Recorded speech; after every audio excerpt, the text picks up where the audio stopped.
Olá! Vamos falar sobre contextualidade na obra literária? A gente está ouvindo muitas pessoas comentando a respeito de livros que foram publicados no século passado, século retrasado e por aí vai, né? E querendo associar aquilo que está acontecendo no livro, na narrativa do livro, com eventos de hoje. É muito complicado quando a gente pega um livro que foi escrito numa outra época, né, para você tentar tirar dele algum tipo de informação que possa ser aproveitada nessa geração que nós estamos vivendo. Então, eu quero citar aqui um autor que eu acho que muita gente já deve ter estudado, né? Se não por paixão, às vezes por obrigação da escola, no colégio. É o José de Alencar. Gente, o José de Alencar escreveu duas obras que eu quero que vocês prestem atenção a respeito das modificações, das transformações que vão acontecendo nos personagens femininos destas obras, né? E depois eu vou citar outras obras também, talvez vocês entendam por que uma narrativa ela sempre vai tendo uma evolução, né? A língua portuguesa não é engessada e a literatura também não é engessada. Tudo se transforma com o tempo, até os valores que são narrados. Por isso que é importante você contextualizar. O que é contextualizar, gente? Contextualizar é você colocar dentro da tua análise eventos, causas, fenômenos que eram comuns, né, que eram aceitáveis naquela época em que a obra foi escrita, né? Contextualizar nada mais é do que você analisar que a sociedade na época em que o livro foi escrito era diferente. Era outro tipo de sociedade, eram outros tipos de valores, tá? Eu não estou aqui questionando se os valores eram certos ou errados, tá? Porque não cabe né, nesse vídeo comentar se eu acho correto ou se eu não acho, né? Porque a gente vai tendo valores que às vezes se confrontam com alguns livros que você vai ler. Mas você vai deixar de ler? Não. Você vai ler os livros e você vai tirar a sua análise. E você vai contextualizar naquela época em que ele foi escrito. Bom, um dos livros do José de Alencar, que ele escreveu, que é muito conhecido, é o Iracema. Iracema, ele é um livro lá da primeira fase do romantismo. A personagem feminina do livro, que é Iracema, e dentre as outras mulheres também são citadas na obra, são aquelas figuras extremamente subservientes, românticas, indefesas, né? Inatingíveis na sua doçura, né? Quase que uma musa idealizada, porque o romantismo era assim, né? Essa era uma característica dessa escola literária. Aí passa um tempinho depois, o José de Alencar resolve escrever um romance chamado Senhora, né? No romance Senhora, a personagem principal lá da história, dentre outras mulheres também, era a Aurélia, né? A Aurélia, gente, ela é um personagem assim incrível no livro Senhora. Por quê? Porque embora esteja na escola literária romântica, né? A Aurélia, ela é um personagem que ela está naquele, sabe aquele período de mutação de uma escola, de transformação de uma escola, de uma narrativa para outra, né, de uma escola literária para outra. A Aurélia, ela é um personagem que ela difere das outras personagens da escola literária romântica. Por quê? Porque ela é uma personagem extremamente manipuladora. Ela é uma menina assim, que embora ela carregue os traços, né, das personagens da escola literária romântica, ela é subserviente, ela é doce em alguns casos quando ela precisa ser, né? Ela tem atitudes dentro da narrativa nas quais ela vai usando toda essa fragilidade, doçura, né, e subserviência dela para ela efetuar uma vingança, né? Uma vingança contra o Fernando Seixas, que é o principal personagem lá também da narrativa. Ela tem, vamos dizer assim, uma mágoa muito grande por ter sido trocada por uma moça de mais posses, de mais riqueza, né? E antigamente existiam esses estilos de casamento onde o dinheiro pagava, né, uma felicidade, um final feliz. E a Aurélia não aceita isso, porque a Aurélia gostava muito dele, né? Ela é desprezada, humilhada por ele, só que a vida dá uma volta e ela fica órfã, né? E se torna assim a única herdeira de um avô dela, E com essa herança, ela percebe que o dinheiro dá a ela o poder de manipular. E ela vai manipulando todos os personagens masculinos da narrativa, né? O homem que é o tutor dela, né? Que assegura o dinheiro dela até que ela se case. Ela vai enredando as pessoas com um jeitinho, né, meio melindroso, aparentemente amável e doce. E ela consegue, no final, efetuar, né, a vingança dela, que é fazer, né, o Fernando Seixas se sentir tão humilhado quanto ela se sentiu. O que é importante observar nessas personagens femininas, né? Que o José de Alencar, ele coloca toda a doçura, né, toda a idealização feminina da personagem Iracema, aquela questão da jornada do herói, né, que você vai ver no romance Iracema, e que você vai, né, confrontar com o romance Senhora, onde você vê uma mulher com mais independência no pensar, no agir e no manipular, né? Em seguida, você vai ver outras escolas literárias, que é a escola literária realista, a escola literária naturalista, onde você vai ver também o desenvolvimento das personagens femininas, onde elas vão ganhando maior independência na maneira de pensar, de agir. Um exemplo disso, gente, é um dos romances machadianos mais conhecidos, né, que é o Dom Casmurro, onde a personagem Capitu, ela também é uma personagem de uma certa forma manipuladora, nem tanto quanto a Aurélia no romance Senhora, mas ela é uma personagem que ela já tem uma certa independência no agir e no pensar, né? Ela vai de, embora assim o romance Dom Casmurro ele fale muito também de diferenças de classes sociais, mas você percebe que a personagem ela tem assim uma opinião formada a respeito de várias coisas que vão decorrendo dentro da narrativa. Em seguida você vai ver a escola literária naturalista, né? Onde no Curtiço, né? Curtiço é um romance muito bacana, você vai ver que o personagem principal da narrativa é o próprio Curtiço, né? Que são tantos personagens assim, icônicos, né? Personagens assim bem fortes, bem marcantes, mas o personagem da Rita, né? Que ela é uma mulher extremamente sensual, ela é colocada dessa maneira na narrativa, como uma mulher assim que ela é mestiça, né? E eles realmente colocam ela naquela condição de uma mulher extremamente sensual. Por quê? Porque o romance naturalista ele vai falar a respeito das taras dos homens e das mulheres e da sociedade naquela época, que ficavam muito bem escondidinhas na alta sociedade, mas que nos cortiços da vida elas eram muito bem definidas. O que as pessoas realmente queriam, o que elas desejavam, falando a respeito de ímpeto carnal mesmo. É bem interessante você acompanhar a evolução das mulheres dentro da narrativa e saber contextualizar.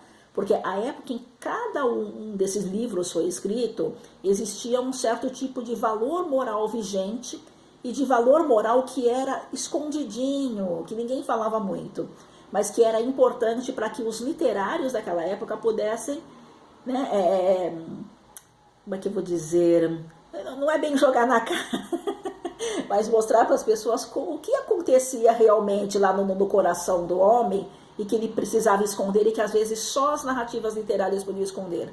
Inclusive preconceitos, tá, gente? Existiam sim preconceitos, mas eles eram assim aceitáveis naquela época, embora a gente hoje, né, você pode pegar uma obra que pode ser questionável, né, mas naquela época aquilo era o que a maioria da sociedade pensava.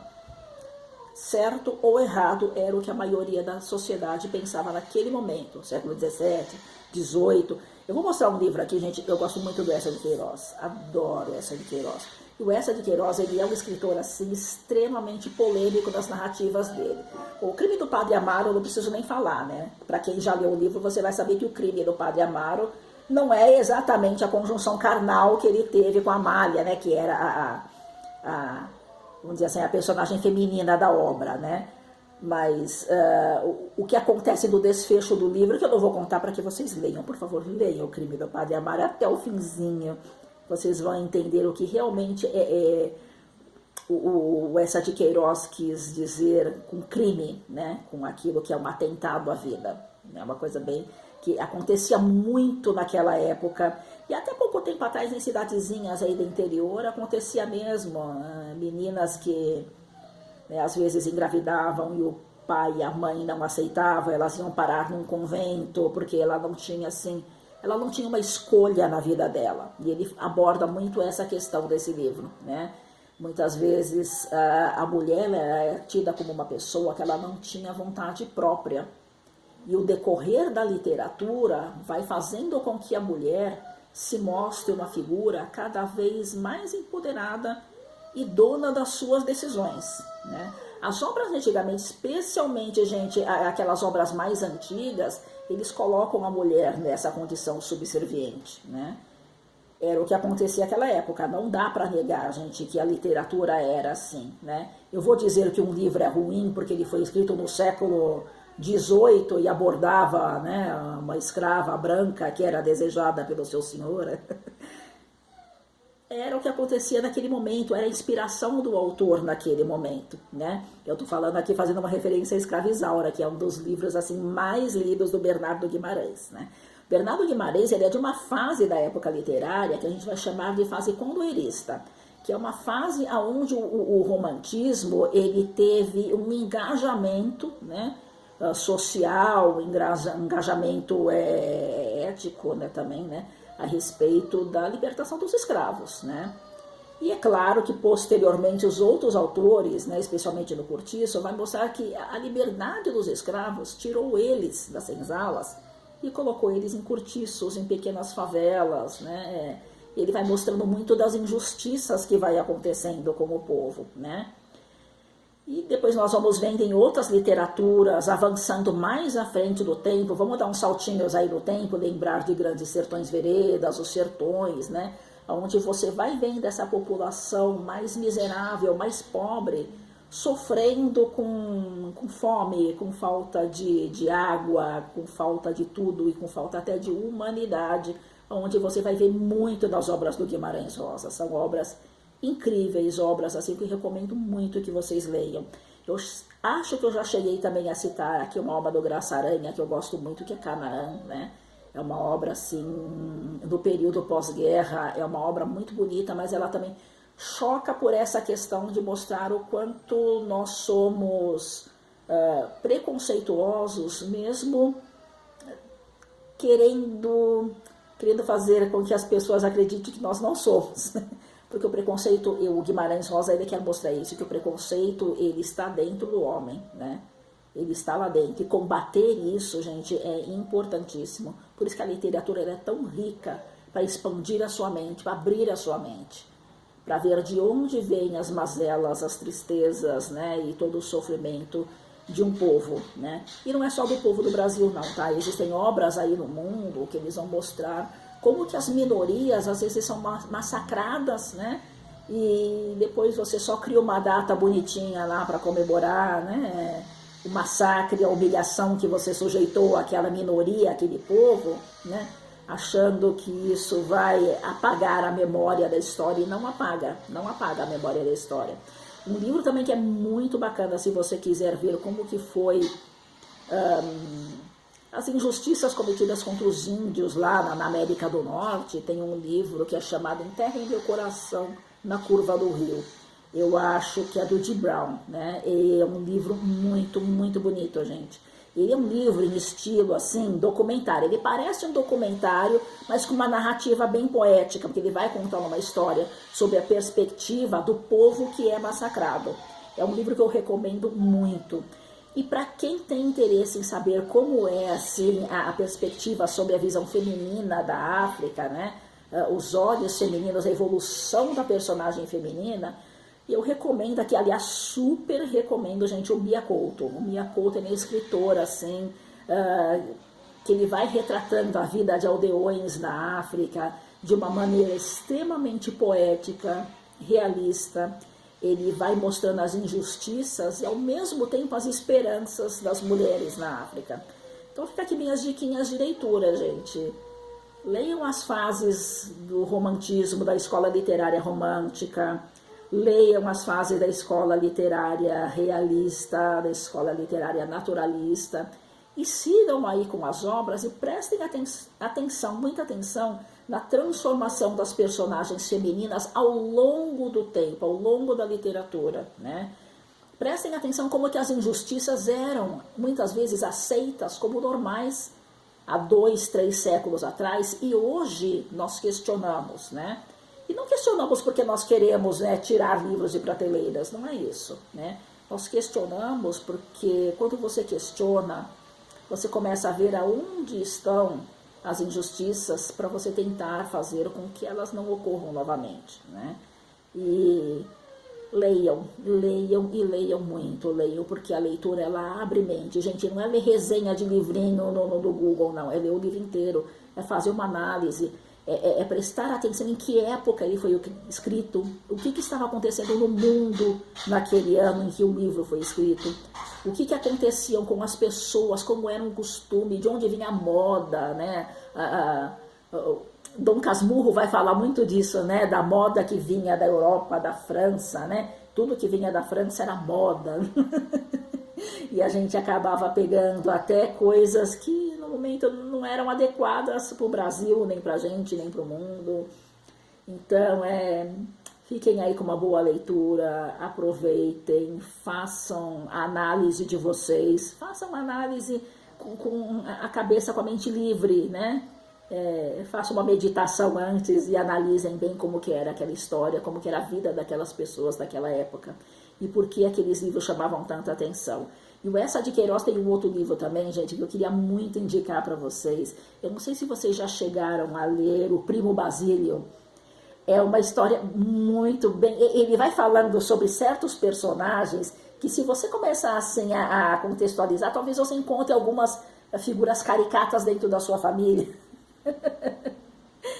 Outra obra dele também que eu gosto muito são Os Maias, né? Outra obra bem polêmica dele, assim, né? Naquela época, ele já era um escritor causante, tá? O Eça de Queiroz. Eu gosto muito desse escritor. Então aí, minha diquinha de quarentena, bora ler, bora estudar um pouquinho de história também para contextualizar, para ver como era o mundo, as pessoas e os valores daquela época. Gente, boa leitura, fiquem com Deus e vamos abrir livros.